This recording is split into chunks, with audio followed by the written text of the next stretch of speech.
주님을 찬양합니다. 우리 사업팀 분들과 함께 인사 나누시겠습니다. 잘 오셨습니다. 환영합니다. 주님의 이름으로 축복합니다. 오늘 함께 읽은 본 말씀으로 하나의 말씀 나누도록 하겠습니다. 오늘은 에돔에 대한 심판의 말씀이 나옵니다. 3절에서 이렇게 심판을 메시지가 되어 있습니다. 이르기를 주 여호와께서 이같이 말씀하시되 세일산아, 이 세일산이 에돔을 뜻하는 것이에요. 에돔 땅에 있는 지역입니다. 내가 너를 대적하여 내 손을 내 위에 펴서 내가 황무지와 공포의 대상이 되게 할지라. 황무지와 공포의 대상이 되게 한다. 세일산, 에돔이죠. 세일이라는 말의 뜻은 털이 많다라는 뜻을 갖고 있습니다.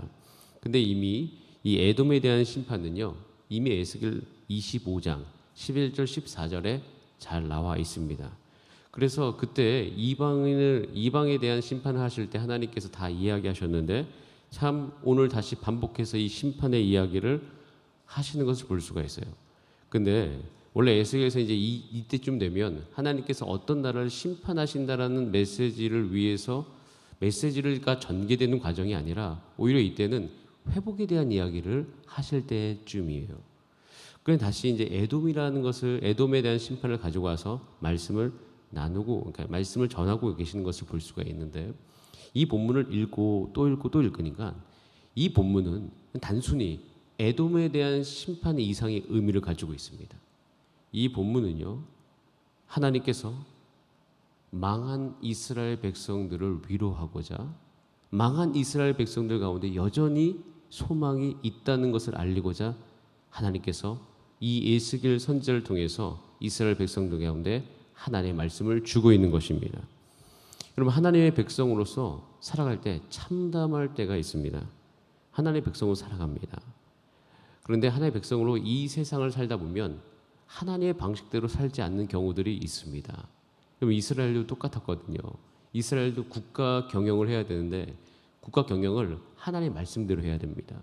레위기서, 신명기서 여기에 나와 있는 하나님의 말씀대로 왕이 그 말씀을 마음에 담아서 율법을 그 마음에 두고 나라를 경영했을 때 하나님께서 그 가운데 복 주시기를 하셨는데 그렇게 하지 않았습니다. 하나님의 백성이 하나님의 말씀과 따르게 하나님의 나라를 운영하고 있었던 거죠. 마찬가지예요. 우리도 이 세상을 살아갈 때 하나님의 백성으로 이 세상 살아가지만 하나님의 말씀대로 내 삶을 경영하지 않는 경우가 참 많이 있습니다. 그렇게 살아갈 때가 많아요. 근데 그렇다고 열심히 안 살아가는 건 아닙니다. 하나님의 방법대로 살지 않을 뿐이지 내 생각과 내 소견에 오른 대로 정말 열심히 사는 경우가 참 많이 있어요. 그런데 그래서 가족을 위해 살기도 하고요. 나라를 위해 살기도 하고 특별히 내가 다니고 있는 직장에 충성하고자 열심히 살아갈 때 있습니다. 그런데 살다 보니 그 결과가 망한 거예요. 참담한 거예요. 실패를 경험한 거예요. 근데 그 순간 되돌아볼 때가 있지 않습니까?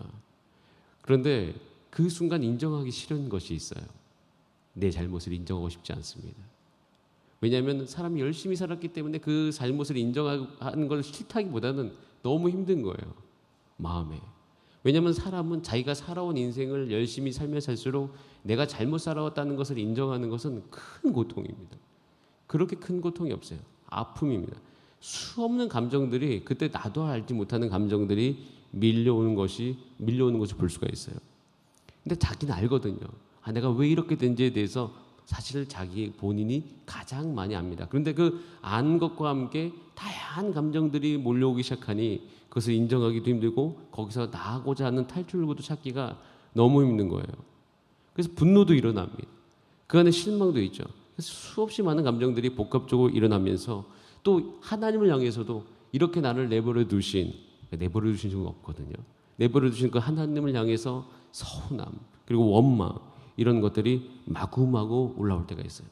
그럼 그때는 이젠 다시 일어나고 싶은 마음이 완전히 사라진 상태입니다. 그리고 주변에서도 이야기 시작해. 야, 너 그것 때문에 망했지. 그런 소리가 들리는 것 같아요. 꼭 주변에 많은 사람들이 나를 비난하는 것 같아요. 그들이 나에게 이야기하지만 그 눈빛, 그 어떤 분위기 안에서 그래 나도 망해서 내가 잘못한 줄 아는데 너까지 나를 이렇게 대하느냐라는 생각들이 우리 가운데 올라올 때가 있더라는 것입니다. 오늘 읽었던 본문 말씀에 보면 에돔의 잘못에 대해서 심판하고 있는데요. 그것이 딱 이 부분이에요. 하나님께서 이렇게 말씀하십니다. 5절에 이렇게 되어 있어요.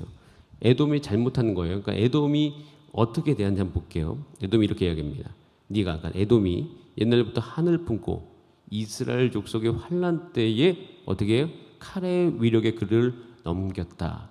그러니까 에돔이 이스라엘 백성을 향하여서 항상 한을 품고 있었다는 거예요. 주변에 이스라엘이 잘 되는 것을 정말 싫어하는 나라가 에돔이라는 거죠. 근데 여러분, 에돔과 원래 이스라엘은 형제 아닙니까? 에돔의 가장 큰 조상이 에서죠. 이스라엘의 원형은 누구예요? 야곱이죠. 야곱과 에서는 쌍둥이 형제입니다. 그런데 그 쌍둥이 형제로서 자기 동생이 잘 되는 것을 볼 수가 없고, 또 에서도 그 나름대로의 어려움이 있었던 거죠. 그렇게 항상 한을 품고 있었음을 대해서 하나님께서 지적을 하셔요. 그런데 여러분 보세요. 지금 이스라엘은 어떤 상태냐면 하나님께 심판받아 멸망한 상태라고요. 하나님께서 심판에 멸망하셨는데 참 신기한 것은 그것을 욕하고 있는 주변 국가에 대해서 심판을 또 하신. 야, 아무리 이 이스라엘이 망했다고 해도 에돔 너가 비난할 그런 존재가 아니다라는 것입니다. 내가 내 자녀를 혼내고 있는데 주변에 있는 사람들과 주변에 있는 다른 어른들이나 다른 친구들이 와서 자기 자녀를 또 욕하고 있는 거예요. 그럼 그걸 보고 있는 아빠의 심정하고 똑같은 거예요. 그래서 내가 이스라엘 심판했어. 하지만 너가 이 이스라엘 영에서 한을 품고 이것에 대해 잘못했다고 이야기할 권한이 있다 없다? 없다는 거예요. 그리고 12절에 이렇게 되어 있습니다. 네가 이스라엘 산들을 가리켜 말하기를 저 산들이 황파하였으므로 우리에게 넘겨주어서 삼키게 되었다 하여 욕하는 모든 말이라고 되어 있어요. 그러니까 이스라엘 망을 보고 이 옆에서 에돔이 잘 됐다 이때 가가지고 저 산 황폐했으니까 그것을 야 너는 이렇게 해가지고 잘못해가지고 됐다라고 된 거예요. 그리고 이 기회에 어떻게 하자? 우리가 삼키자라고 이야기하면서 10절에 한번 10절 말씀 같이 읽어보겠습니다. 10절 말씀 중요한데 시작. 내가 말하기를 이 두 민족과 두 땅은 다 내 것이며 내 기업이 되리라 하였도다. 그러나 여호와께서 거기에 계셨느니라라고 되어 있어요. 에돔이 이야기합니다. 그러니까 두 민족 두 땅은요, 북이스라엘, 남유다를 이야기합니다. 두 나라가 다 망했잖아요. 다 망한 것이 보면서 드디어 이제 이것은 망했으니 야 내가 그들에게 이제 눌려가지고 다 갖지 못했으니 이제 드디어 그것이 내 것이 되었다라고 여기면서 이야기하는 거예요. 근데 하나님이 그것을 향해서 이렇게 이야기합니다. 이스라엘, 그래 이스라엘 잘못해서 하나님이 바벨론을 사용하셔서 이들을 망하게 하셨어. 근데 망하게 하셨다고 하나님이 그 이스라엘 백성을 완전히 버리신 것이냐? 아니다라는 겁니다. 망한 그곳에 지금 누가 계시다라고 10절에 선포합니까? 그러나 여호와께서 거기에 계셨다. 이 관점은 에스겔의 이 모든 것을 통해서 굉장히 중요한 관점이에요. 나중에 이제 에스겔 뒷부분 보면 40장 뒷부분 보면 여호와 삼마 거기에 계신 하나님. 사람들은 이스라엘이 망하고 하나의 백성이 망하면 하나님이 계시지 않는 줄 압니다. 그래 너 하나님이 버려서 그렇게 된 거야 라고 여기는 거예요. 주변도 그렇게 여기고 본인도 그렇게 여기는 건데 하나님께서 그러면 없어지고 하나님이 더 이상 돌보지 않는 줄 알았는데 그게 아니었던 거예요. 망한 이스라엘 가운데도 주변도 알아야 돼요. 여전히 하나님은 하나님의 백성을 돌보고 계셔. 거기에 계셔. 동시에 이스라엘 백성도 아는 거죠. 내가 망했고 이렇게 힘들지만 이곳에 누가 계신다? 하나님이 계신다는 거예요. 망했지만 하나님이 계셔요. 그래서 우리가 항상 주변에 하나님의 백성들을 위로할 수가 있습니다. 어려움 가운데 있어요. 아까와 같은 감정을 가지고 계신 분들이 지금 이 코로나19 시기 가운데 있을 수 있어요.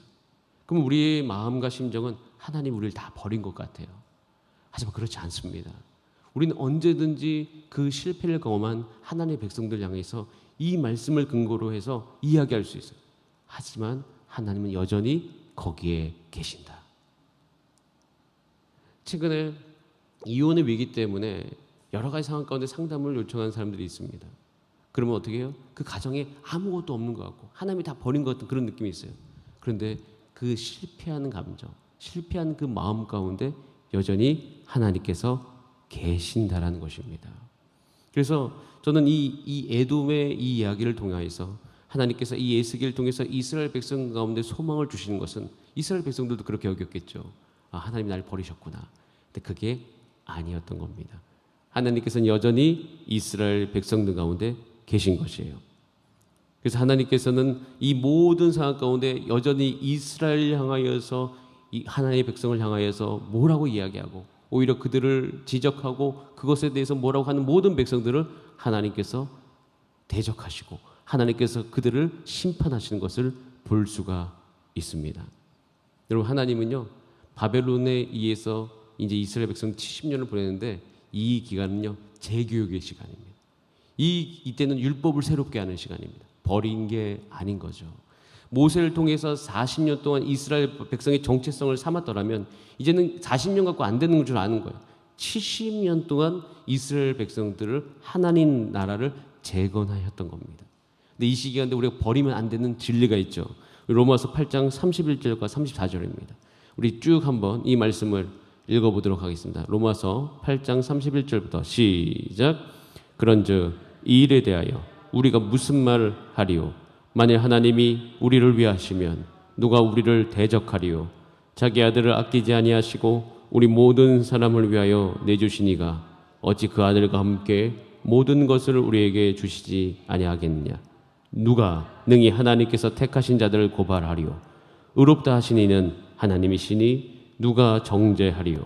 죽으실 뿐 아니라 다시 살아나신 이는 그리스도 예수시니 그는 하나님 우편에 계신 자요 우리를 위하여 간구하시는 자시니라. 아멘. 이 말씀을 읽으면 우리 가운데 잘못이 일어납니다. 그럼 잘못이 일어날 때 우리는 우리 스스로 이렇게 여길 수 있는 믿음이 생기는데, 여러분, 우리 잘못하면 회개할 사람들인 거예요. 우리 잘못하면 회개할 사람들인 거지 누구에게 조롱받을 존재가 아니다라는 겁니다. 우린 조롱받을 존재가 아니에요. 내가 설령 잘못했더라도 우린 오히려 용기를 가지고 그때 하나님 앞으로 가야 돼요. 하나님 앞에 가서 하나님, 내가 잘못했습니다. 이런 어떤 여러 가지 상황들이 있었습니다. 주님, 한 가지 분명한 것은 나는 하나님의 백성이기 때문에 이 회복을 주실 수 있는 분도 하나님이십니다. 주변에서 나를 조롱합니다. 그것이 저를 마음을 힘들게 하지만 하나님께 저를 굳건히 붙잡아 주십니다. 너는 내가 얘기해서 나의 심판을 받고 나의 어떤 그 징계를 받을 대상이긴 하지만 주변의 사람들로부터 조롱받을 존재는 아니라는 거예요. 하나님께서는 이런 하나님 아버지의 마음을 에스겔을 통해 주신다는 거예요. 근데 이 마음 가운데 그 하나님의 택하신 백성이라는 확신이 있는 사람들로 하여금 하나님께서 한번 보세요. 바벨론 시기에서도 하나님의 나라를 재건해 가십니다. 그래서 여러분, 하나님의 마음, 오히려 여러분의 죄가 있고 여러분이 잘못한 것이 있으면 오히려 담대하세요. 그러니까 잘못했다는 것에 대해서 난 뻔뻔해지라는 것이 아니라 오히려 하나님 앞에 가서 하나님의 십자가의 보혈, 하나님 우리를 위해서 주시는 그 용서의 은혜를 구하시면서 그 하나님 앞에서 무릎을 꿇고 탄복함 애통하며, 하나님, 내가 이 부분에 대한 육의 연약함이 있으니 주님 나를 긍휼히 여겨주시고 나를 다시 한번 회복시켜 주시고, 그 하나님께서 하나님도 하나님의 백성이 조롱받는 거 싫어하십니다. 원하지 않으셔요. 그러면 하나님께서 하나님, 나를 이 모든 세상 속에서 우뚝 세우셔서 조롱받지 않게 하시고 여전히 나를 영화롭게 하사 이 연약한 육체 가운데 하나님의 성령을 부으시고 나로 하여금 하나님의 영광을 드러낼 수 있는 기회를 다시금 허락하여 주시옵소서. 그렇게 기도할 수 있는 저와 여러분의 삶이 되기를 원합니다. 그래서 저는 하나님께서 이 에스겔 35장을 통해서 정말 망해가지고 아무런 소망이 없다고 여겨지는 그 시기 가운데도 여전히 하나님께서 하나님의 백성을 향해서 다시금 일어날 수 있는 소망을 주실 줄 믿습니다. 그런 은혜가 오늘도 저와 여러분의 삶 가운데 있게 되어지기를 바랍니다. 우리 다 함께 기도하시겠습니다. 이 시간 기도할 때 여전히 우리를 위하신 주님, 누가 우리를 대적하리요? 우리는 우리를 의롭다 하신 분이 하나님이시고 그걸 위해서 하나님께서 모든 대가 지불을 하신 하나님의 백성입니다. 그래서 오늘도 우리 시간 기도할 때 하나님, 나를 그렇게 삼아주시니 감사하고 내가 살아가면서 오늘 실패를 할지라도 그것을 오히려 하나님 앞에 가지고 나가겠습니다. 그래서 하나님, 나를 온전하게 회복시켜 주시옵소서. 우리 함께 주여 한번 부르신 다음에 합심으로 기도하시겠습니다. 주여,